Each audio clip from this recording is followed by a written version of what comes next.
जो स्वास्थ्य सेवाओं के लिए दूसरे राज्य जाते हैं, हर उस महिला के प्रति है जिसका शोषण, जिसके साथ दुष्कर्म सिर्फ इस सोच के साथ किया जाता है कि वो फलाना जाति से आती है। और जब तक इस व्यवस्था को पूरी तरीके से नहीं बदल दूंगा, तब तक मैं भी चैन की सांस नहीं लूंगा। ये वादा आप लोगों से करके जाए। पर ऐसे में साथियों, जरूरत है मुझे आप सबके साथ और आप सबके माध्यम से समाज के हर व्यक्ति के साथ ही जिन्होंने मेरे पिता पर विश्वास किया। मैं चाहता हूं कि जो लोग झूठ बोलने का काम करते हैं, उस झूठ को हम लोग पर्दाफाश करें।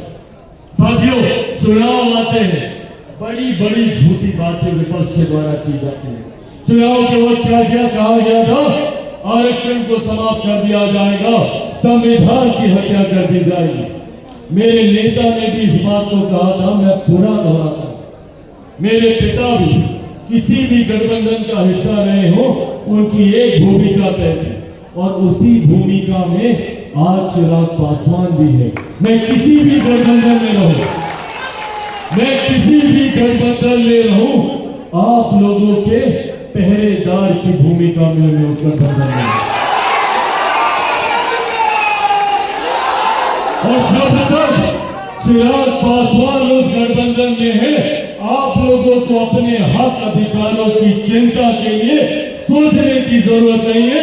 ये वादा आप लोगों से करना चाहता हूं।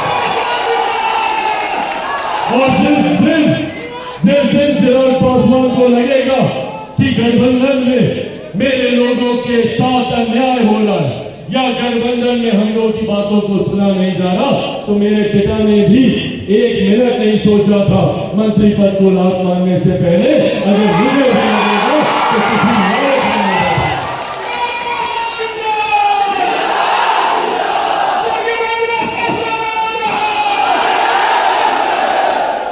साथियों, हाल फिलहाल में लैटरल एंट्री का भी एक मामला आया, जहां पर ऐसे पदों के लिए नियुक्तियां निकाली गई जिन पदों तक पहुंचने की सोच, इच्छा हमारे समाज के लोग रखते हैं, और एक साथ कई रिक्तियां निकाली गई।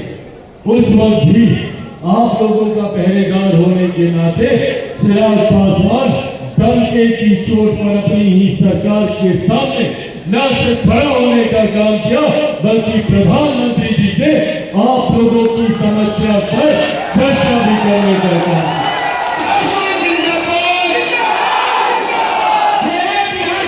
और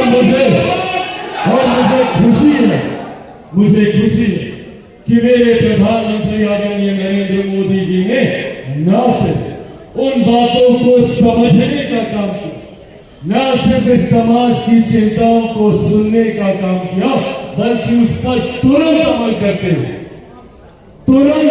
करते हुए अगले दिन ही इस फैसले को वापस लेकर हम लोगों को सम्मान दिलाने का काम किया।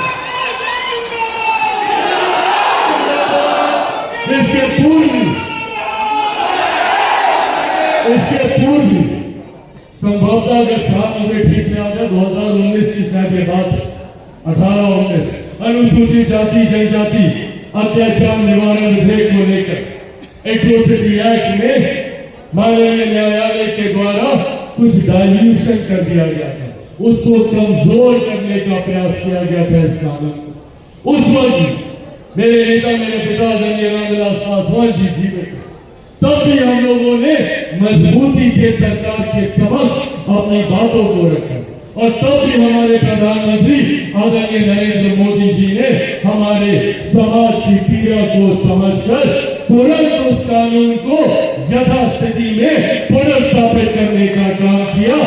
ये ताकत है हम लोगों के समाज की, पर ये ताकत तभी तक है जब तक हम लोग एकजुट हैं। इसीलिए साथियों, आज ये आग्रह करने आया है, जो लोग हम लोग को डराकर हम लोग को बांटने का प्रयास करते हैं, कभी आरक्षण का डर दिखाकर, कभी संविधान का डर दिखाकर, पहले तो आप लोगों के सामने मैं मेरे नेता, मेरे पिता आदरणीय रामविलास पासवान जी के संघर्षों की कसम खाकर ये वादा आप लोगों से करके जाता हूं कि जब तक चिराग पासवान जिंदा है, न आरक्षण को कोई खतरा है, न संविधान को कोई खतरा।